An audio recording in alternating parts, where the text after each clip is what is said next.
ये कहानी एक सच्ची घटना पर आधारित है। ये कहानी जिसमें प्यार है, एक संघर्ष है, एक सपना है और उस सपने को पूरी करने के पीछे एक लगन और मेहनत जिसे हम महसूस कर सकते हैं। एक बेहतरीन कहानी जो आपके दिल को छू जाएगी। तो आइए शुरू करते हैं। कहानी की शुरुआत में हम देखते हैं जीरो को, जो कि अपने बिस्तर पर सो रहा था। अब सीन चेंज होता है। हम देखते हैं जीरो आराम से टेरिस पर चढ़ता है, फिर अपने प्लेन के पास जाकर उसे स्टार्ट कर हवा में सैर करने निकल जाता है। गांव के पास घूमते हुए उसे आसमान में नजर आते हैं बॉम्ब्स, जो कि एक विशाल जहाज से बंधे हुए थे और उन बॉम्ब के ऊपर थी काली परछाई। अब बॉम्ब सीधा उसके प्लेन पर गिरकर उसके टुकड़े कर देता है, जिससे जीरो नीचे गिरने लगता है। तभी उसका सपना टूट जाता है। जीरो का सपना था कि वो प्लेन उड़ाए, सपनों वाला नहीं, हकीकत वाला। पर उसकी किस्मत में तो कुछ और ही लिखा था। अब सीन चेंज होता है। हम जीरो को देखते हैं, जो स्कूल खत्म होने के बाद अपने टीचर से एयरक्राफ्ट जर्नल बोरो करता है, जो कि एक बहुत ही famous Italian aircraft designer mister Caproni ने लिखी थी। और वो घर आते टाइम कुछ बुल्लीज को भी सबक सिखाता है, जो बच्चों को परेशान किया करते थे। जीरो की आई साइट काफी वीक थी। उसे बिना चश्मे के सब धुंधला दिखाई देता था, सिवाय उसके प्लेन उड़ाने के सपने के, जो वो हर रात अपनी नींद में देखा करता था। इस रात वो कैपेरोनी को अपने सपने में देखता है, उनसे बात करता है। कैपेरोनी बोलते हैं कि तुम मेरे ड्रीम में क्या कर रहे हो जापानीज बॉय। जीरो बताता है कि उसका सपना भी तो यही है, उनकी तरह प्लेन बनाने का। क्योंकि उसकी आई साइट काफ़ी वीक है, तो वो कभी पायलट तो बन नहीं सकता। कैपेरोनी उसे दिखाते हैं कई एयरक्राफ्ट जिसमें गन और बॉम्ब्स लगे हुए थे और जो वार के लिए जा रहे थे, जो शहरों में जाकर बमबारी करेंगे और हो सका तो वो कभी नहीं लौटेंगे। कैपेरोनी उसे अपने प्लेन में बिठाकर दूर उड़ा ले जाते हैं। वो जीरो को दिखाते हैं एक पैसेंजर प्लेन जो पानी से टेक ऑफ कर 100 लोगों को समंदर पार कर अंटार्कटिका ले जा सकता है। जीरो अपने सपने में भी एयरक्राफ्ट के बारे में ही सोचता और मोटिवेट होता रहता है। अब सपना टूटते ही जीरो अपनी मदर से सिर्फ एक बात बोलता है कि उसे एरोनॉटिकल इंजीनियर बनना है, क्योंकि उसे पता है कि उसकी आईसाइट काफ़ी वीक है। अगर वो एयरप्लेन नहीं उड़ा सकता तो क्यों ना वो खूबसूरत एयरप्लेन बनाए। कैपरोनी भी उसे बोलते हैं plane is a wonderful tool, जिसे वॉर के लिए और पैसा कमाने के लिए कभी यूज़ मत करना। और उसी दिन के बाद जीरो अपने घर से निकल जाता है अपने सपने पूरे करने। अब सीन चेंज होता है और ट्रेन के थर्ड क्लास कोच में जीरो सफ़र कर रहा था, गरीबों वाले कोच में, जो कि अब काफ़ी बड़ा हो गया था। और उसकी मुलाकात होती है एक लड़की से, जो कि सेकंड क्लास कोच में सफ़र कर रही थी, अमीरों वाले कोच में।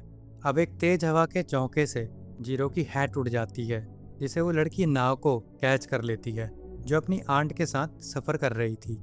और उनके बीच फ्रेंच में बातें होती हैं। जीरो को टोक्यो यूनिवर्सिटी जाना था। खैर, अब सीन चेंज होता है और हम देखते हैं पूरे टोक्यो पर एक भयंकर भूकंप आता है, जिससे जमीन घर हवा में उड़कर कांप जाते हैं। जीरो की ट्रेन भी पूरी तरह हिल जाती है, मानो पटरी से उतरने ही वाली हो। लेकिन सेफली ट्रेन रुक जाती है और सब बच जाते हैं। भूकंप से पूरे शहर में तबाही मच चुकी थी। घर आग की लपेट में आ चुके थे और चारों तरफ अफरा तफरी मच चुकी थी। एक अजीब सी आवाज़ चारों तरफ हवा में गूंज रही थी। आसमान काले धुएं से घिरा हुआ था और चारों तरफ राख ही राख उड़ रही थी। नावकों की आंट, जिनका इस हादसे में पैर फ्रैक्चर हो गया था, जीरो उनकी हेल्प करता है और नावकों को सेफली उसके घर छोड़कर और उसकी आंट की हेल्प करके वहाँ से निकल जाता है अपनी यूनिवर्सिटी। यूनिवर्सिटी आग की लपटों से घिरी हुई थी और स्टूडेंट्स लाइब्रेरी से कुछ बुक्स को सेफली बाहर निकालने में कामयाब हो गए थे। वहाँ वो अपने दोस्त होंजो से मिलता है, वही बुली लड़का जिसकी जीरो ने बैंड बजाई थी। साथ ही साथ उसे एक कार्ड मिलता है कैपरोनी का, जिन्होंने सक्सेसफुली 9 विंग फ्लाइंग एयरक्राफ्ट बना लिया था, जो जीरो ने सपने में भी देखा था। लेकिन वो उड़ने में कामयाब नहीं हो पाया। फाइनली तूफान शांत हुआ और सब अपने अपने काम में लग गए। जीरो भी अपनी पढ़ाई में लग गया और एक दिन क्लास में उसके लिए एक पार्सल आया, जो कि मिस्टर हिरोकोशी ने भेजा था, जिसमें एक अपॉइंटमेंट लेटर था। वो किस चीज़ का, वो हमें अभी आगे पता चलेगा। वो भाग कर गया उनसे मिलने, लेकिन तब तक वो वहाँ से जा चुके थे। अपना दिन खत्म करके जीरो घर पहुँचता है, जहाँ उसका इंतजार उसकी छोटी बहन कोयो कर रही थी। और वो जीरो पर बहुत गुस्सा करती है, क्योंकि वो कई सालों से अपने घर नहीं आया था। कायो भी जीरो के साथ टोक्यो में रहकर मेडिकल स्कूल में पढ़ाई करना चाहती थी, to become a good doctor. जीरो अपनी बहन को नाओको के बारे में भी बताता है कि वो उसके घर गया था जब हर तरफ आग लगी हुई थी, लेकिन वहाँ सब जल चुका था। अब सीन चेंज होता है और जीरो ट्रेन से नागोया पहुँचता है, फिर वहाँ से टैक्सी लेता है। इस शहर में काफ़ी भीड़ थी और जापान बुरी तरह गरीबी की चपेट में था, जहाँ हर दिन कोई ना कोई बैंक दिवालिया हो जाता था। और जीरो फाइनली पहुँचता है Mitsubishi international combustion engine corporation. हाँ तो दोस्तों, वो अपॉइंटमेंट लेटर इसी कंपनी का था। नाम तो आप सबने सुना ही होगा। और वहाँ उसे उसका पहला असाइनमेंट मिलता है, जिसमें उसे डिज़ाइन करना था एक विंग स्टड फिटिंग। जीरो का सीनियर उसे सबसे इंट्रोड्यूस करवाता है कि यही है वो जीनियस इंजीनियर जिसके बारे में सबने सुना था। जीरो अपनी इनक्रेडिबल स्किल और कैलकुलेशन में काफ़ी माहिर था, और जब वो काम करता था तो काम करते करते उसकी इमेजिनेशन उसे ऐसे मोड़ पर ले आती थी कि वो देख पाता था कि उसकी कैलकुलेशन सफल होगी या नहीं। जो अपने काम में इतना मसरूफ़ हो जाता था कि उसे वक्त तक का पता नहीं चलता था। और हॉन्जू उसे याद दिलाता है कि भाई लंच कर ले, लंच टाइम हो गया है। लंच के बाद वो वर्कशॉप जाते हैं, जहाँ पहली बार जीरो एक प्लेन को करीब से देखता है और समझ पाता है, जिससे जीरो बहुत ज़्यादा पैशनेट हो जाता है। अब कंपनी के चीफ इंजीनियर जीरो से मिलने आते हैं, जहाँ जीरो काम कर रहा था विंग का स्ट्रेस एब्जॉर्ब करने वाले लीफ स्प्रिंग पर। और उसका सीनियर उसे कहता है कि टाइम वेस्ट करना है, और इस टाइम वेस्ट करने की बजाय वो उसे प्रोजेक्ट दिखाए जो उसे सुबह असाइन किया गया था। जीरो ड्राइंग दिखाता है जो कि एकदम परफेक्ट थी, जिससे उसे परमिशन मिल जाती है लीफ स्प्रिंग पर काम करने की। लेट इवनिंग काम फिनिश कर वो लोग घर निकल जाते हैं। नेक्स्ट मॉर्निंग फील्ड पर प्लेन टेस्ट होता है न्यू इंजन का, जिसकी रफ्तार थी 268 किलोमीटर पर आवर, जो कि उम्मीद से काफ़ी कम थी। अब माहौल शांत होता है, तभी पायलट प्लेन को उसके फुल पोटेंशियल से उड़ाकर लाता है ताकि वो रिकॉर्ड बना सके 370 किलोमीटर पर आवर का। लेकिन इतनी स्पीड में आते आते प्लेन पर इतना प्रेशर पड़ता है कि उसके चीथड़े उड़ जाते हैं। पायलट खुद को प्लेन से इजेक्ट करके बचा लेता है। अब सीन चेंज होता है और मिस्टर कुरोकावा बारिश में उस प्लेन हादसे को इन्वेस्टिगेट कर रहे थे। जीरो आके उनसे बोलता है कि हम इन्वेस्टिगेशन बारिश खत्म होने के बाद भी कर सकते हैं। तब मिस्टर कुरोकावा बताते हैं कि आर्मी चाहती है कि वो डिज़ाइन करे एक हैवी बमर प्लेन, और ये टेस्ट उनका लास्ट चांस था।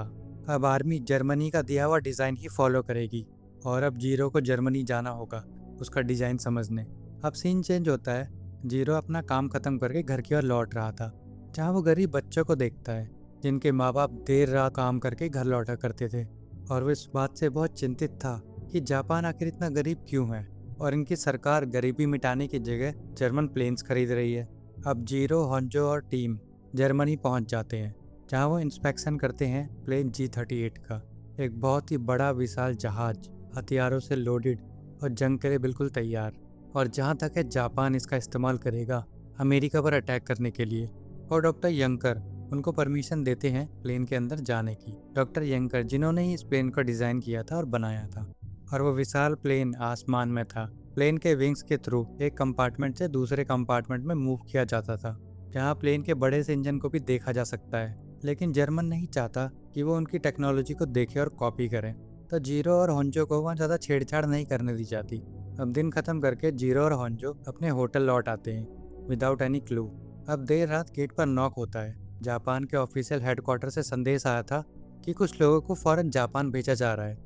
अब होंजो को यहाँ रुकना होगा और जीरो वहाँ से वेस्ट की ओर जाएगा और फिर जापान लौटेगा। वो चाहते थे कि जीरो थोड़ा दुनिया घूमे। जीरो ट्रेन में अपना सफ़र एक ब्यूटीफुल एयरक्राफ्ट बनाने के सपने के साथ ख़त्म करता है और जापान लौट आता है और सीधा अपने काम में वापस लग जाता है। इस समय तक जीरो को कंपनी में पूरे 5 साल हो चुके थे।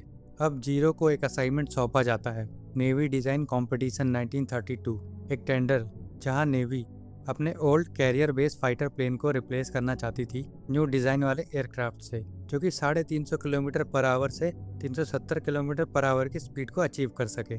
और नेक्स्ट डे हम देखते हैं ओल्ड जापानीज फाइटर प्लेन्स, जिनकी हालत कुछ खास अच्छी नहीं थी। ओल्ड इंजन एंड डिज़ाइन जिसमें काफ़ी कमियां थी, और प्लेन कभी भी क्रैश हो जाता है। और जीरो की कई दिनों की मेहनत के बाद जापान अपना पहला मॉडर्न प्लेन टेस्ट करता है, लेकिन वह बुरी तरह फेल हो जाता है।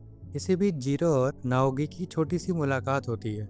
नाओगी वही ट्रेन वाली लड़की, सिनेरियो भी एकदम सेम, एक तेज हवा का झोंका जिससे नाओको का अम्ब्रेला उड़ता है और उड़कर सीधा जीरो के पास चला जाता है, जिसे जीरो कैच कर लेता है और वो अम्ब्रेला नाओको के फादर को देता है।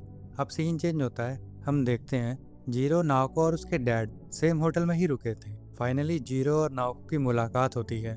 नाओको उसे पहचान जाती है और काफ़ी इमोशनल हो जाती है। कि अर्थक्वेक में जीरो ने उसकी इतनी हेल्प की, लेकिन उसे थैंक्स तक नहीं बोल पाई। नाओको और उसके डैड जीरो को डिनर पर इनवाइट करते हैं। अब रात में जीरो की मुलाकात जर्मनी से आए मिस्टर कैस्ट्रॉप से होती है, जो जीरो को पहचान जाते हैं कि तुम जर्मनी आए थे और तुम जर्मन एविएशन मैगजीन पढ़ते हो।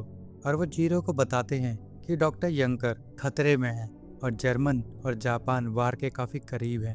अब नाओको के डैड आते हैं और जीरो को बताते हैं कि नाओको की तबीयत काफ़ी ख़राब होने की वजह से वो आज डिनर नहीं कर पाएंगे। अब सीन चेंज होता है। नेक्स्ट डे जीरो एक पेपर प्लेन बनाता है और उसे हवा में उड़ाता है और वो पेपर काफ़ी अच्छे से ग्लाइड करता है। अब सीन चेंज होता है और एक रात पार्टी के दौरान जीरो नाओको के फादर को बता देता है कि वो नाओको से प्यार करता है। तब नाओको भी वहाँ आती है और अपने प्यार का इजहार करती है सिंस द डे जब वो पहली बार मिले थे।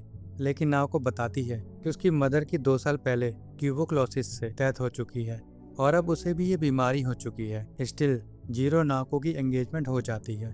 अब सीन चेंज होता है वर्कशॉप पर, जहाँ होंजो एक प्लेन बना चुका था, काफ़ी सॉलिड। वो फील कर सकते थे कि ये हवा में उड़ेगा। तभी कुरोकावा वहाँ भाग कर आते हैं और जीरो को अपने साथ ऑफिस में ले जाते हैं, क्योंकि जीरो के पीछे स्पेशल पुलिस पड़ चुकी थी और स्पेशल पुलिस उनके कई लोगों को अब तक पकड़ चुकी है और मिस्टर कुरोकावा नहीं चाहते कि जीरो को भी वो पकड़े, इसलिए वो जीरो को एक नया ऑफिस देते हैं। अब जीरो सोचता है कि सीक्रेट पुलिस कहीं मिस्टर कैस्ट्रॉप की वजह से तो उसके पीछे नहीं पड़ी है। अब जीरो पूरी शिद्दत से अपने काम में लगा हुआ था और अचानक एक दिन उसके लिए एक टेलीग्राम आता है उसकी फियांसी नाओको का, जिसे लंग हैमरेज हो गया था। वो चाहती थी कि जीरो उसके पास चला आए और जीरो किसी की भी परवाह किए बिना अपना सारा काम छोड़कर नाओको से टोक्यो के लिए निकल पड़ता है। अपनी सारी रिसर्च समेट कर वो एक्सप्रेस ट्रेन पकड़ता है और अपना कैलकुलेशन करते करते नाओको के पास पहुंचता है और सीधा उसके गले लग जाता है। लेकिन नॉट सो लॉन्ग, उसे वापस जाना पड़ता है क्योंकि उसे उसका प्रोजेक्ट पूरा करना है। अब नेक्स्ट डे ऑफिस जीरो पहुंचता है, जहां वो बोर्ड मीटिंग अटेंड करता है, फिर नेवी के साथ मीटिंग अटेंड करता है और बोलता है आई डू माई बेस्ट। अब सीन चेंज होता है। जीरो अपना मॉडर्न डिज़ाइन सबको दिखाता है। उस डिज़ाइन के रिट्रैक्टेबल अंडर कैरेज प्लेन को 500 किलोमीटर पर आवर की स्पीड तक पहुंचा सकते हैं एंड सब उसकी बात को फील कर सकते थे और उस जहाज को उड़ता हुआ महसूस करते हैं। लेकिन जीरो बताता है इस डिज़ाइन में एक कमी है, क्योंकि इस डिज़ाइन का वेट काफ़ी ज़्यादा हो जाएगा, इसलिए उसे प्लेन से मशीन गन निकालनी पड़ेगी। इसलिए इस आइडिया को ड्रॉर में डालना पड़ेगा। क्योंकि उनके इंजन इतने पावरफुल नहीं है तो उन्हें अपना डिज़ाइन लाइट वेट बनाना पड़ेगा, स्मूथ स्किन के साथ, जो हवा के ड्रैग को कम कर सके। दूसरी तरफ नाओको अपने परिवार से दूर सैनिटोरियम चली गई थी, जो कि डॉक्टर ने उसे रिकमेंड किया था, क्योंकि वो ठीक होना चाहती थी और अपनी लाइफ जीरो के साथ बिताना चाहती थी। क्योंकि इस पॉइंट तक जीरो चीफ इंजीनियर बन चुका था और उसकी पूरी टीम भी एयरक्राफ्ट डिज़ाइन में लगी हुई थी। तभी जीरो के पास कॉल आता है। नाओको सैनिटोरियम से वापस आ चुकी थी। जीरो उसे स्टेशन से पिक करके मिस्टर कुरोकावा के घर ले आता है और मिस्टर कुरोकावा से नाओको को अपने साथ रखने की परमिशन मांगता है। लेकिन मिस्टर कुरोकावा नहीं चाहते थे कि उनके घर में कोई अनमेरिड कपल रहे। तब जीरो डिसाइड करता है कि वो आज रात ही शादी कर लेंगे and mister and Mrs Kurokawa उनकी शादी के गवाह बनेंगे। अब मिस्टर कुरोकावा जीरो को बोलते हैं, अगर तुम्हें इस लड़की की ज़्यादा परवाह है तो तुम्हें कल की ट्रेन से घर वापस भेज दिया जाएगा। और जीरो भी कहता है कि हाँ भेज दो, मैं खुशी खुशी चला जाऊंगा, मुझे उसके आगे किसी प्रोजेक्ट की कोई परवाह नहीं।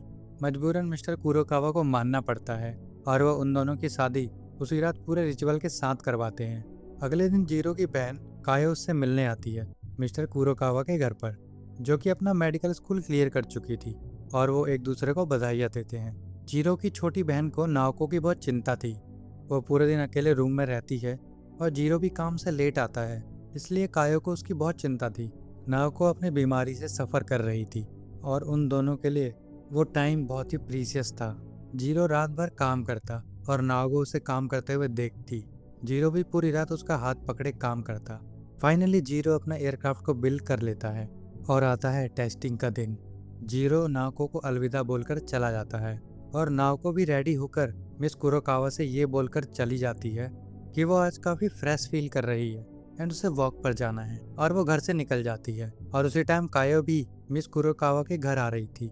रास्ते में उसकी नज़र नाओको पर पड़ती है, लेकिन जब वो घर पहुंचती है तो मिस कुरोकावा उसे नाओको के रूम में ले जाती है, जहाँ कुछ लेटर पड़े थे और नाओको रूम में नहीं थी, जहाँ कायो के लिए भी एक लेटर था और उसमें लिखा हुआ था कि वो वापस सैनिटोरियम जा रही है। जिससे कायो की आंखें भर आती हैं। दूसरी तरफ जीरो का बनाया एयरक्राफ्ट काफ़ी अच्छा परफॉर्म कर रहा था, जो कि इजिली 444 किलोमीटर पर आवर की स्पीड अचीव कर पा रहा था और उसकी इस अचीवमेंट से सब बहुत खुश थे। और जीरो ने जापान का सपना पूरा किया, एक तेज बेहतरीन एयरक्राफ्ट तैयार करके, जो आगे उनकी जंग में मदद करेगा। जीरो का प्लेन बनाने का सपना पूरा हुआ और अब उसकी जिम्मेदारी है उसका परिवार। तो दोस्तों, यही थी हमारी आज की कहानी, जो एक सच्ची घटना पर आधारित है। अगर आपको स्टोरी पसंद आई और आगे आप ऐसी स्टोरी का आनंद लेना चाहते हैं तो प्लीज़ चैनल को सब्सक्राइब करें एंड वीडियो को लाइक करें, कमेंट करें एंड शेयर करें। Bye bye, see you on the next.